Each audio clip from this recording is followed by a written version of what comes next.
I want to start out by, first of all, I'm not going to stand behind that thing. I'm going to walk around a little bit. So I want to thank, first of all, my friend Myra Beth Bundy. She's been a valuable colleague of mine for 14 years. Thank you for that nice introduction. I want to thank Dr. Wen for asking me to be part of this series. It's a great honor to be part of this series.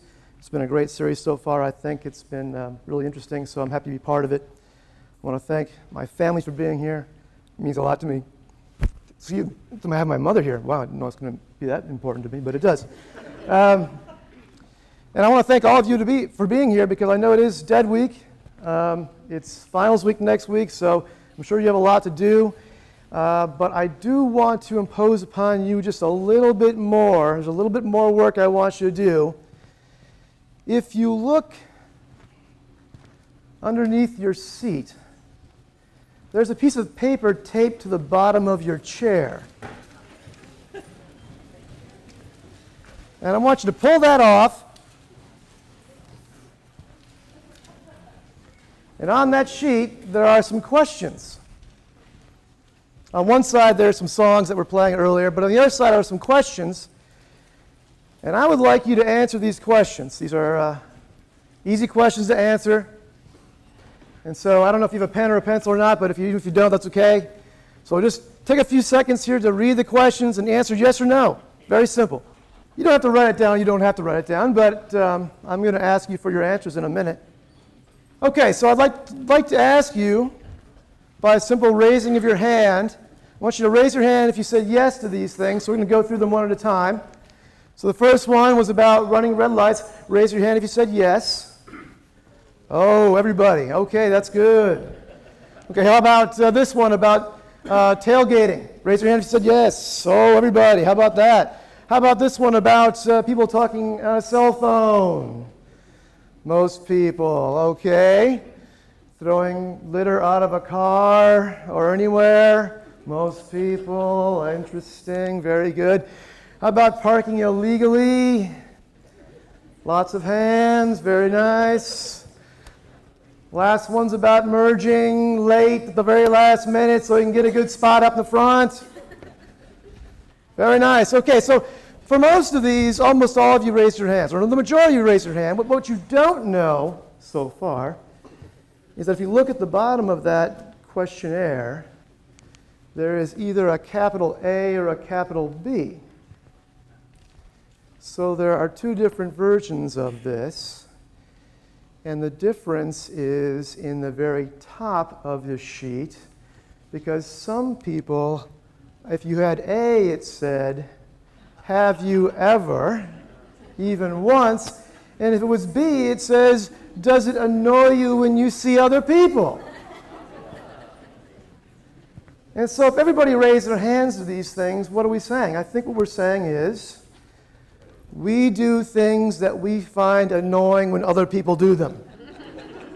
Right? That's what that means. So we see people do things and we think that's really annoying, but yet we do the same exact things. And I think this is an example of where empathy, which is the subject of my talk, is really not working well.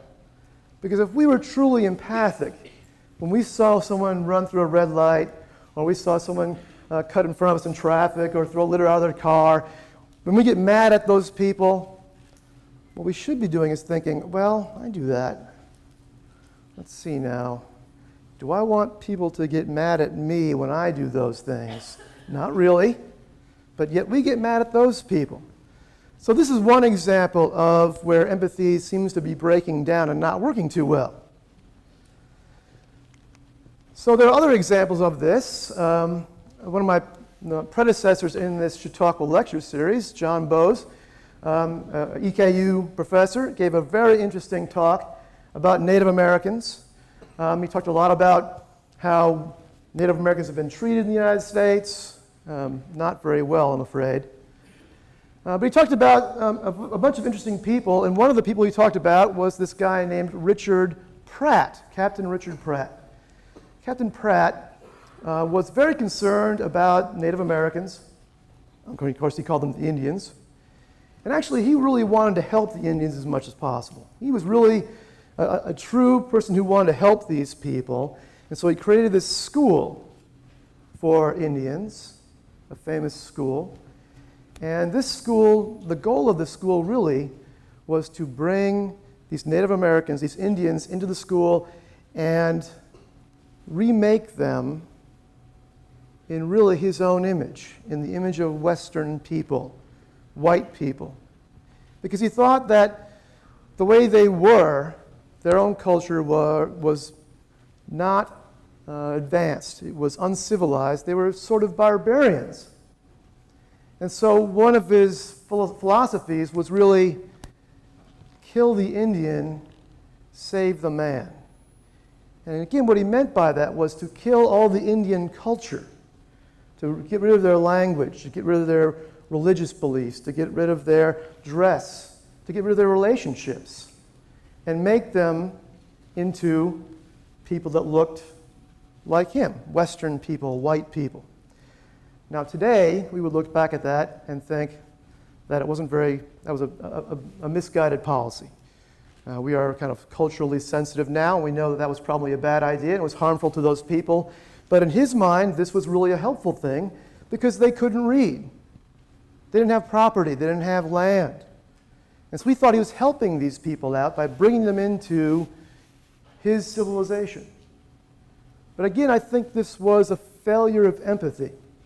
I think if the Indians had said to Captain Pratt, we would like you to get rid of your culture to become part of our culture, he would have said, that's crazy.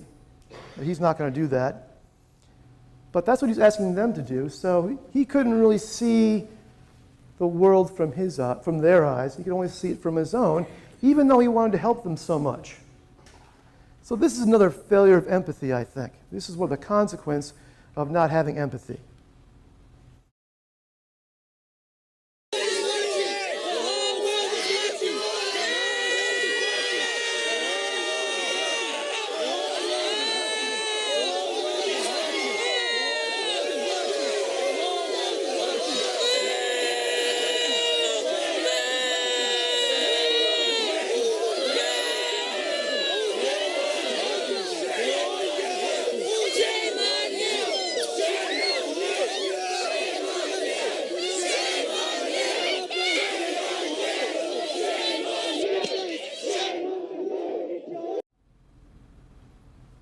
Okay, so that was in Chico in California at a university. And these were sort of Occupy Wall Street protesters who were protesting at the university, sitting across that sidewalk. And this was the university's response. These were campus security people that came, and they did something that looks, it's sort of hard to watch, right? They were spraying them with pepper spray, very intense pepper spray from close range, right in their faces. And it was very painful for those people. And it's tempting for us to look at that and think, how could this man do that? How could he spray these people who are just sitting there very passively, trying to have a protest? How could he spray them like that and really live with himself? But I think if that's our conclusion, if that's our reaction, it's understandable, but I think it's also a failure of empathy. Imagine it from his point of view. He's a campus security person. His job is to maintain order and security on the campus. He was probably given some orders by his superiors to clear the path, get rid of these protesters. These protesters were resisting. As you can see, there are a lot of people around him chanting, yelling. It was a very tense environment. And when authority is challenged in that way, sometimes they respond in a dramatic fashion. I'm not trying to excuse what they did, but I'm just saying we should try to understand what he was thinking, what they were thinking while they were doing it. And maybe that can help us understand how this thing could happen, how this seemingly strange thing could happen. So those are just some examples of where I think empathy breaks down, and there's a failure of empathy. And so what I want to do tonight is really talk about what empathy is, what it does for us, why should we care about it, what the barriers are to feeling empathic, and then maybe how we can help people become more empathic, how we can help ourselves be more empathic in our own lives. So I'm a psychology professor, which means you're in danger of having some lecturing happen here. And I do need to give you I can't get away from giving you a little bit of stuff about what psychologists think about empathy, what we think about what empathy is. So just a little bit of lecture stuff. So, what is empathy? Now, there are lots of definitions of empathy, almost as many definitions as there are people who study it. This is one I like, a guy named Carl Rogers, a famous psychologist. He said, the state of empathy, or being empathic, is to perceive the internal frame of reference of another with accuracy and with the emotional components and meanings which pertain thereto, as if one were the other person, but without ever losing the as-if condition. So it's trying to understand how other people think and feel. That's really at the heart of what empathy it is. And this is not the same as sympathy, right? Sympathy means to feel sorry for somebody. That's not what this is. Empathy means I'm trying to understand the world the way you see it. Understand how you think about things. So psychologists break empathy down, and there are lots of developmental psychologists who study how we develop this ability to take someone else's perspective. So they talk about empathy as having kind of a level 1, first level, understanding what another person sees. This is a very fundamental level of empathy. It's almost a three-dimensional understanding of it. So what they do is they sometimes give little kids this test where there'll be a child sitting up here and there'll be an adult sitting over here and there'll be two toys on a table. And this one is visible to both people, but this one has this occluder, this mask in front of it. And so they'll ask the child, can the experimenter see this toy? And what the child has to figure out is, even though the child can see it, they have to realize that not everybody sees the world the way it does, the way he or she does. In fact, this other person sees the world differently and can't see what he sees. Another way to test this out is to give people this kind of grid. Sometimes it's a three-dimensional bookshelf, sort of. And in this bookshelf, there are these different compartments. And some of the compartments you can see have a black thing on the back side. And that means that the person on the other side of it, the director's view, they can't see what's in those boxes. So what they would say in this example would be, point to the smallest candle that the other person can see. Now, we're old enough, we understand how this works. So there are three candles. There's a big candle, and there's a medium-sized candle, and there's a small candle, but this small candle is blocked from view by the other person. And so what you'd have to say, the right answer is, well, this is the smallest candle that the other person can see. But again, to be able to answer it that way, you have to realize the person on the other side can't see it the way you see it. They see it in a different way. Very basic level. If you want a bit more of a common understanding of this, maybe this will help. I'm kind of a big Packer fan.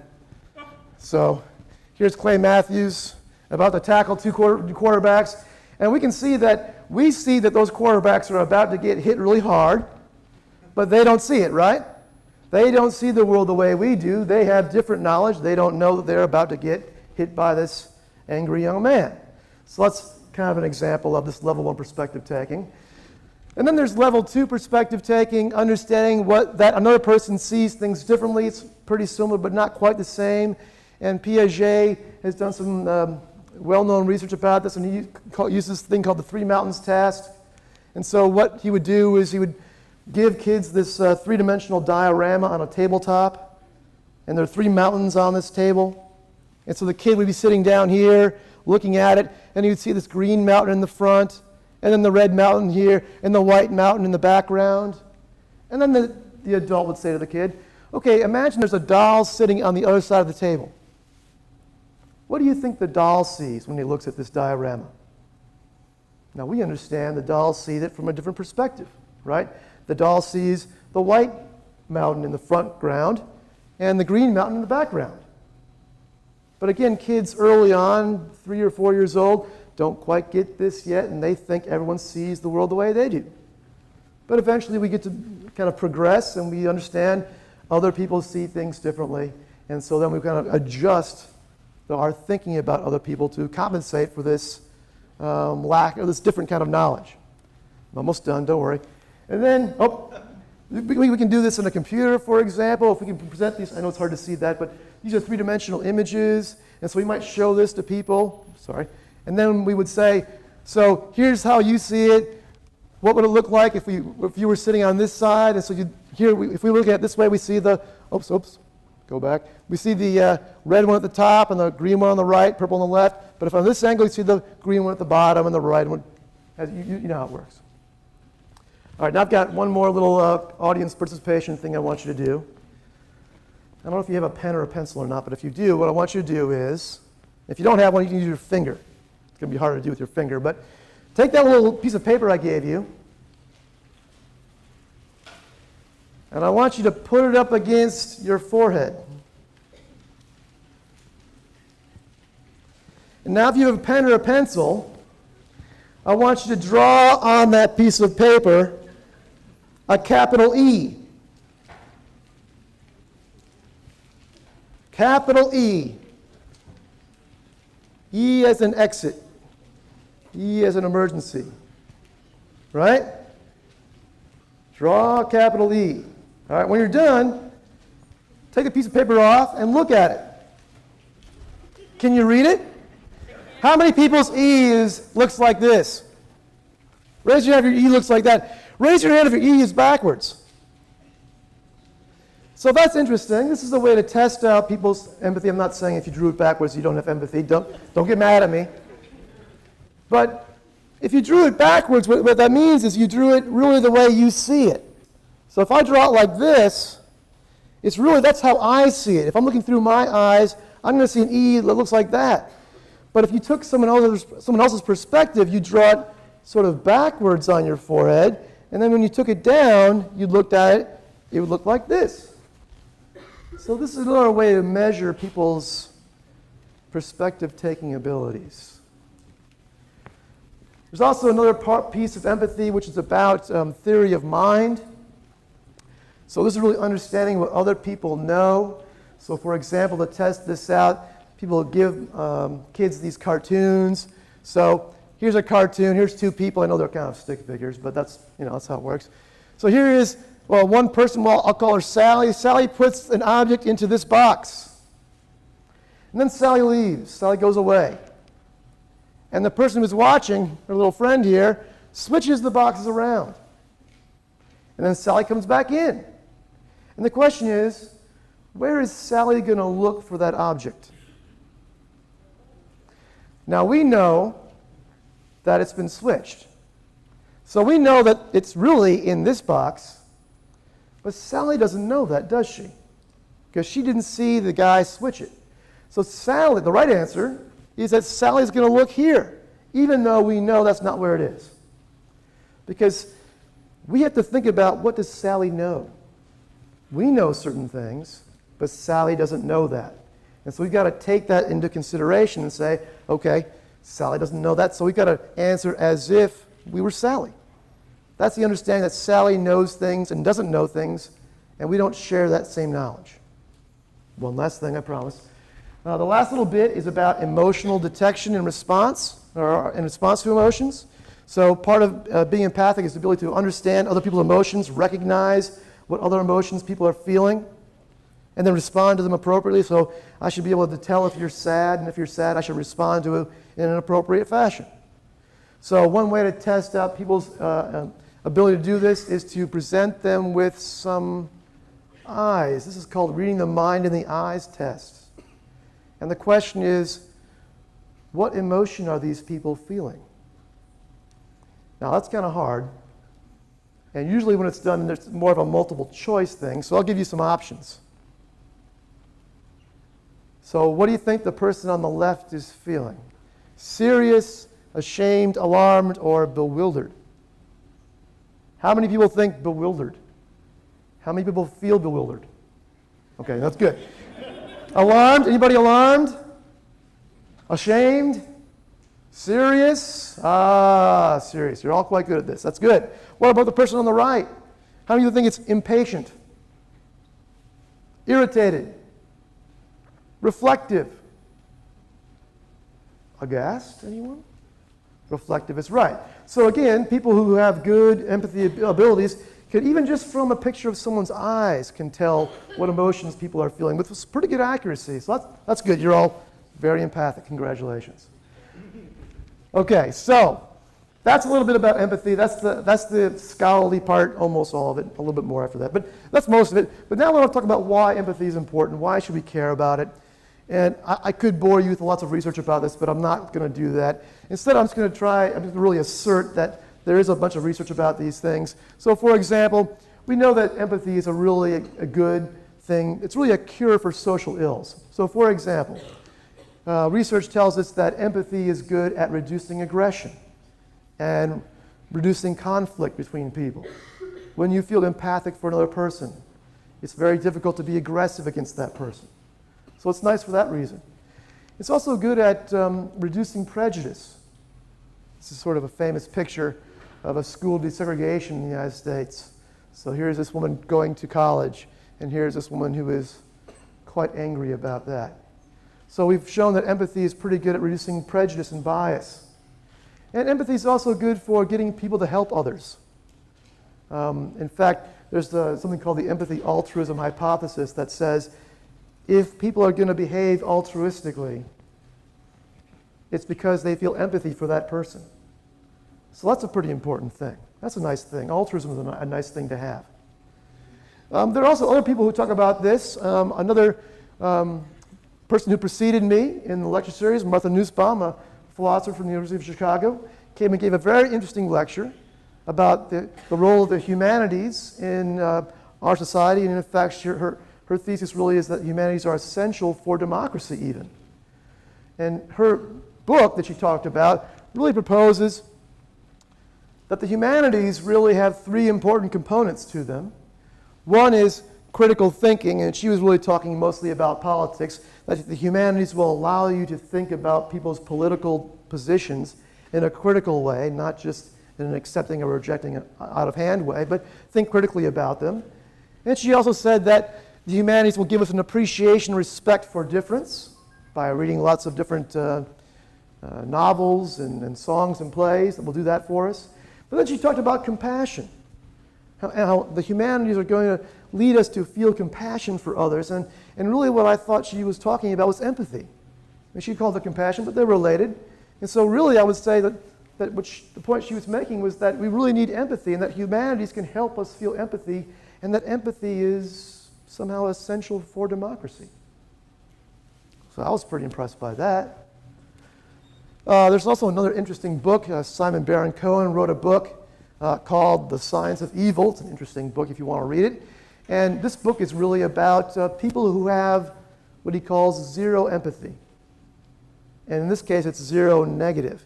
There are people who have zero positive, which sounds strange, but for him, it's people who have zero empathy, but it's in a positive way. Those are people who have autism. They have a hard time with empathy, but they're not bad people. But there are people who have no empathy, and they are bad people, and we call them psychopaths, narcissists, sociopaths. And those are really bad people. Those are very unpleasant people to be around. And so what he says the key to evil is, what makes someone evil, is a lack of empathy. So I was pretty impressed by that as well. That seems to suggest that empathy is pretty important. And I think it really is. So that's why I think we should care about empathy at all. So what are the barriers? What are the things that prevent us from feeling empathy for another person? This is the part of the lecture where I'm going to kind of go out on a limb a little bit more and say what I really think. I'm not sure I have a lot of evidence to back me up here, but I'm going to say it anyway.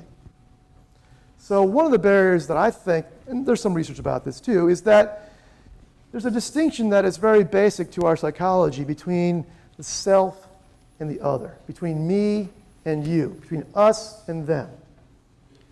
You and I are separate people. It seems like a weird thing to say even.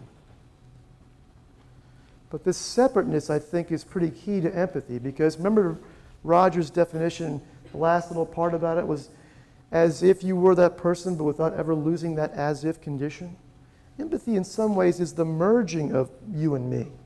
If I'm taking your perspective, I'm really becoming you. Maybe you're becoming me, I don't know. So if we have this barrier, this distinction between you and me, that's going to prevent me from feeling empathic towards you.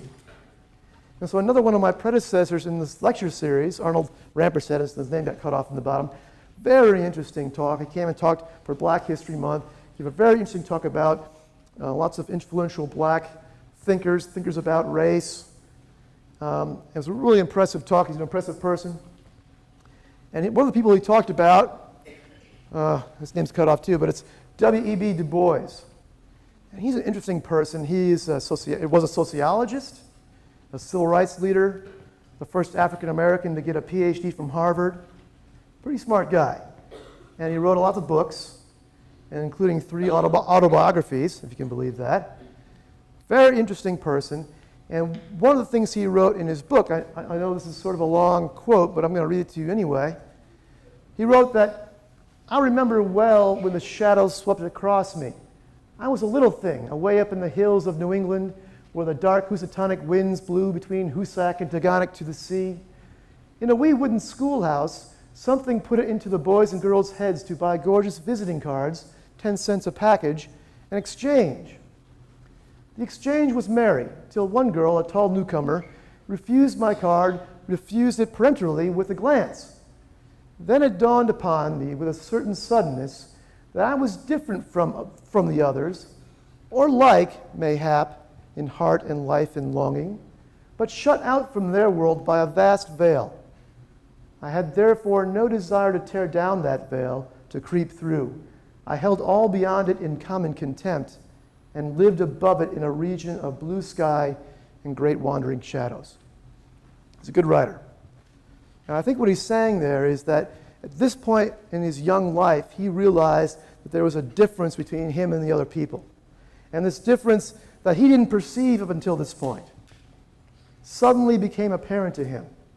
That he is different from, that they thought he was different in some important way. In a way that made this young woman, this young girl, not even accept his little card. And what I would suggest to you is, feeling this way, feeling this distinction, this separateness between me and you, is going to prevent me from really feeling empathy for you. It's going to make it very difficult for me to put myself in your shoes if this is how I'm feeling. So the self-other is a big problem, I think. Another problem I think we have, especially in our culture, is what I call perceived dissimilarity. Another very fundamental belief in our culture especially is that I am different from anybody else in the entire world. That you are unique. There's no one in the world like you, right? Seems like you can almost hear the people saying this. It's almost like a slogan for a Coke or something. Be yourself. You're your own unique person. And we get this message a lot in our culture. It's all over the place, and including in popular media, right? Politics, we have red states and blue states, a big division, right? How separate we are from each other. How dissimilar red state people and blue state people are, progressives and conservatives. How can you even have any middle ground? You've got to be one or the other. That's the message we're getting a lot. And psychology talks about this too. Pop psychology does. It's a famous book from a while ago now, but this guy's written a book called Men Are From Mars and Women Are From Venus. Can you imagine a bigger distinction between people? We're not even from the same planet, right? We're from different planets even. You can't get any more different than that. And so he's written this book and made a lot of money selling this book and the website and these seminars talking about how men communicate one way and how women communicate another way, and this leads to a lot of problems, and on and on. He's done very well peddling this idea. But it's not just pop psychology, it's mainstream psychology. There's an area of psychology called personality psychology. That's not what I do, but there's an area of psychology called personality psychology. Sometimes it's called individual differences. Think about that term. What do you think they study? Individual differences. They study how we're different from each other, right? The ways that we're different. And so one of the things They study, this is one of the founding main ideas of theirs, is that there are 5 dimensions of personality. So they call them the Big Five. A ton of research about the Big Five. The Big Five, if you're curious, here's the Big Five, right? Openness, the last 5 got cut off. Openness, openness, conscientiousness, extroversion, agreeableness, neuroticism. How do you remember the Big Five? Ocean, right? Yeah, ocean. See, it's an acronym right there. Hey, you learned something. All right. But these are fundamental personality dimensions, right, that everybody has. And in fact, people have done cross-cultural research about this. We've measured the Big Five in lots of countries around the world. If you want some proof of that, here's some proof. It's a very hard-to-read graph. I know there's a lot of information. But along the bottom, these are different countries. And this is the level of extroversion, the average level of extroversion in each of these countries.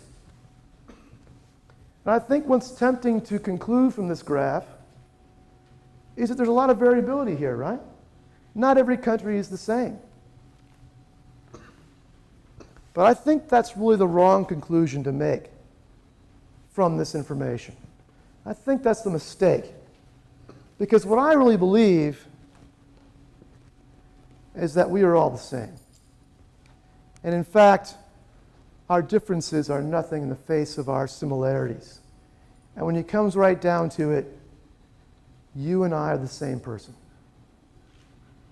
Now that seems strange to say, right? I'm up here and you're down there. You've got hair and I don't. Right? A lot of differences between you and me that seem really important, don't they? They seem like a significant thing. But I think those are all on the surface. Those are surface things. Those are things that don't really matter. Those aren't the important things. So I'm going to go back to some of the evidence I talked about. There's other people who think there's so much difference between you and me, between all these other people. Let's go back to that Mars and Venus guy. Well, actually, when you look at the research about this, people who have actually done a lot of research on this, like this guy Burleson, he seems to suggest something else. He says, more specifically, research indicates that both men and women seek intimacy from their close relationships, see empathy and trust as core features of such relationships, and follow similar implicit rules. What he's really saying is that men and women are the same. They're not any different. They're not from Mars and Venus.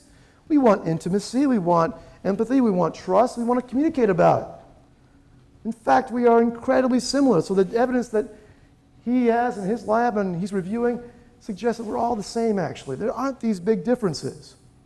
So I think Mars and Venus is a great way to sell books, but I don't think it's right.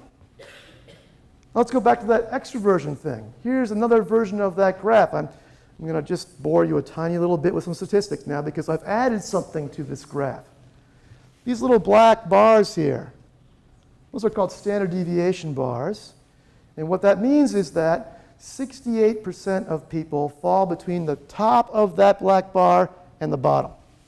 68% of the people in that country fall between the top and the bottom of that black bar.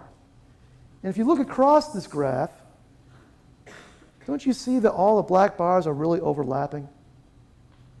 That in fact, all the different cultural variations that we're so focused on and that seem so important are really not that different. So let's look at just a couple in particular. So I just picked 2 that I thought might seem quite different on the surface. Here's the USA and Zimbabwe. Look at their extroversion levels. Almost identical, right?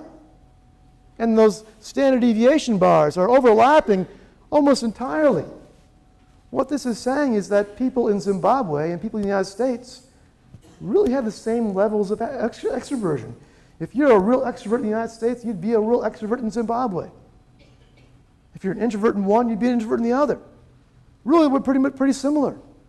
And if you find the 2 countries with the biggest difference, the biggest mean difference, it turns out it's France and Serbia. 2 countries that, are sort of part of Europe, have a sort of a common history, common cultures in many ways. But even that difference is not that big. And those standard deviation bars are overlapping, still some, not totally, but pretty overlapping. And so what I would say is that people are actually quite similar. They're much more similar than we are different. But the cost of us focusing on our differences is that it makes it very difficult to think that I can take your perspective or that you can take mine. Because we're so different. We're red and blue states, and we're, bald and not bald. Lots of things different, but those are almost meaningless distinctions. And in all the ways that really count, you and I are the same person. But if we forget that and we focus on our differences, it's going to make it much harder for us to be empathic. And so there's a real cost to this sort of cult of individuality, this cult of distinctiveness that we believe in so strongly in our culture. We want to believe that I am a unique, delicate flower, but we're really not. I'm not, you're not either. We're the same. We're the same people. So I think that's a real barrier to feeling empathy. Okay, so that's sort of depressing news. What can we do about it? Is there anything we can do about it? Can we make people more empathic? Well, if we're going to make people more empathic, I think we have to start out by addressing those two barriers I talked about, right? So that first barrier is about self versus other, right? This distinction between you and me. We're separate people. What can we do about that? Well, there's some social psychologists who have this thing called the common in-group identity model. And what they say is, look, there's a basic distinction between me and you, us and them, and it's not just it's us and them, it's me and you. It's usually that me is good, you not so good, right? My religion's good, yours not so much. My culture good, yours not quite so good, right? I'm from Wisconsin, people from Indiana or Illinois, not so good, right? We're from Kentucky, those Tennessee people, not so good. Whenever there's an us and a them, it's them or not as good. That's bad. That's a very difficult thing to argue against, to counteract. So instead of fighting against that, we're going to use that to our advantage somehow.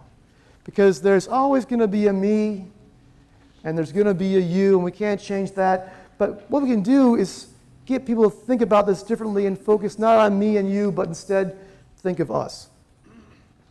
Me and you together make an us, right? Us and them together make a we.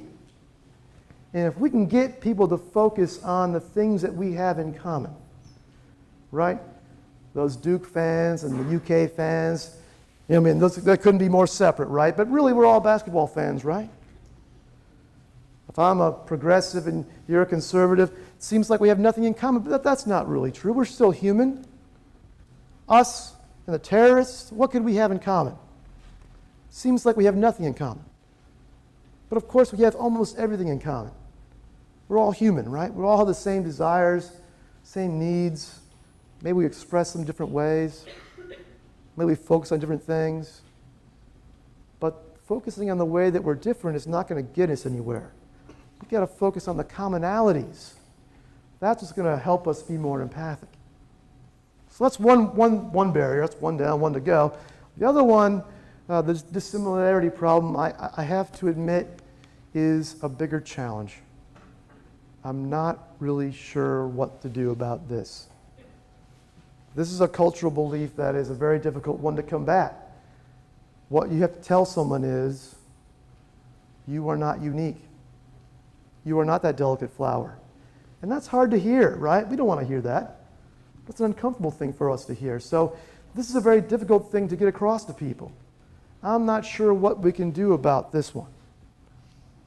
But I have a slightly separate idea about what to do. Because what I really think is that empathy is a skill. It's a skill that we are not born with, but we develop. We develop this ability, and if we work on it, we can make this skill more effective. We can get better at it, like we can get better at lots of things. If we can train our brains to be more creative or be more analytical, critical thinking, if we can focus on our QEP, why can't we focus on empathy as well and develop this skill that we have? So how can we do that? How many people play games on their phone? Maybe I should ask, how many people are playing games on their phone right now? A few people. Okay, well, all right. My father-in-law is playing games on his phone. That's great. I play games on my phone too. They're great. I love games on my phone. Angry Birds and Words with Friends. It's fun, right? So what I want to do is I want to develop an app for your phone. And this app, I think, will make you a better perspective taker, make you a better empathizer. How are we going to do it? Well, we're going to use those tasks that I talked about a long time ago, back in that lecture portion of my talk, right? So here's a website that we created. It's now on the web. We're eventually going to put it on your phone, so it's going to be mobile. But this is a website that we've developed. So here's a task that we're creating. I'm doing this in collaboration with George Landon, who's here in the computer science department. I don't think George is here tonight. But we've had students design this software for us. So here's the task, right? Here's this object. And the question is, which one of these options is this object seen from this angle?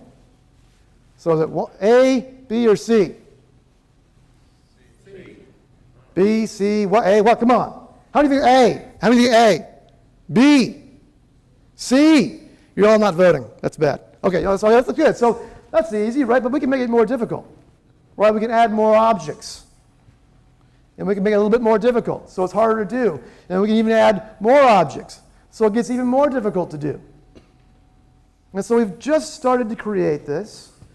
We're just running some subjects. My experimenter's right here in the crowd. Adam, thank you for helping me out. He's running all the subjects for this. This is great. And so we've just getting a little bit of evidence for this. The evidence I can show you right now. Here's how many of those trials they get correct. So we have them play this once a day for 6 days in a row. Looks like they're actually getting a few more right. They're getting better at it. You know, it's not a phenomenal improvement, but it's an improvement. It's going in the right direction. That's sort of encouraging to me. We also have, if we bring people in, we have them do a bunch of stuff at the beginning, and then they go away and do this task, and then they come back and do it at the end. One of the things we have them do is draw an E on their forehead, like you did. And so when they come back after playing this for a week, most people don't change the way they drew the E. They drew the E the same way. But some people do change the E from being sort of the less empathic orientation to the more empathic orientation. And of those people who switch, most of them are in the condition where they play the game. There's also a control condition where they don't really play the game. So it seems like playing our little game is making people more empathic. Now we're just starting out. We don't have a lot of evidence yet, but I'm sort of encouraged at least a little bit. So that's the first module we've created. We're going to create 2 more modules. The second one's going to be based on this task that I showed you earlier. Here's how it looks so far. So, here are all these images. And if it's got a red thing behind it, that means that there's another person. Maybe you're playing with another person at the same time, like you're playing Words with Friends. And so which cow can the other person see? Well, they can see this one, but not this one. That's easy, but we can make it more difficult. Adding more objects, having you play with more people. And so now there are several people playing at the same time, so it gets a little bit more challenging. And then the third module, the final one that we have in development, is going to present people with these little cartoon things about hidden knowledge. Oops, sorry. So this is a little bit further down the road. We need money. You want to give me some money about this? We're going to ask the government for some money to see if they'll help us pay people to develop this software. So we can put it on your phone. You can play with it in your free time or maybe during your classes. I'm not sure. But at least this game would help you in some way. And maybe you could play against other people. Maybe you can see what your score is. You can compete with your friends, try and get better at it. So we think that this is hopefully going to make people a better empathizer. So that's sort of what I'm working on right now. So I just want to put that aside for a second, and I want you to imagine something. Instead of doing this, let's imagine that instead of making software, what I'm going to do is I'm going to spend my time developing a drug, a pill that we can give people. And this drug that we can give people is going to make people less rude and maybe less judgmental of other people when they are rude. And maybe this pill is going to make us a little bit less intolerant of other cultures, understand other cultures a little bit better. Maybe this pill is going to make us maybe less authoritative, but also maybe more understanding of authority, and get along better and be able to understand why people do things. And maybe this drug is going to make us less aggressive and more helpful and less prejudiced. So if I made a drug that did all these things, should we put it in the water? Should we give people vaccinations? Should we force people to do it? To take this drug like the measles vaccination? I don't know if we should do that or not, but I bet you if we suggest it, people are going to get mad about it. Well, you can't do that. Wait a minute now. Well, I have good news, actually. The good news is we don't need to do that. We don't need to worry about putting it in the water or giving people shots, because we don't need a drug to do all these things, because we all have this ability. You have it. Your friends have it. We all have it. And all we need to do is work on it and get better at walking a mile in other people's shoes. And all of those good things will happen. Thank you.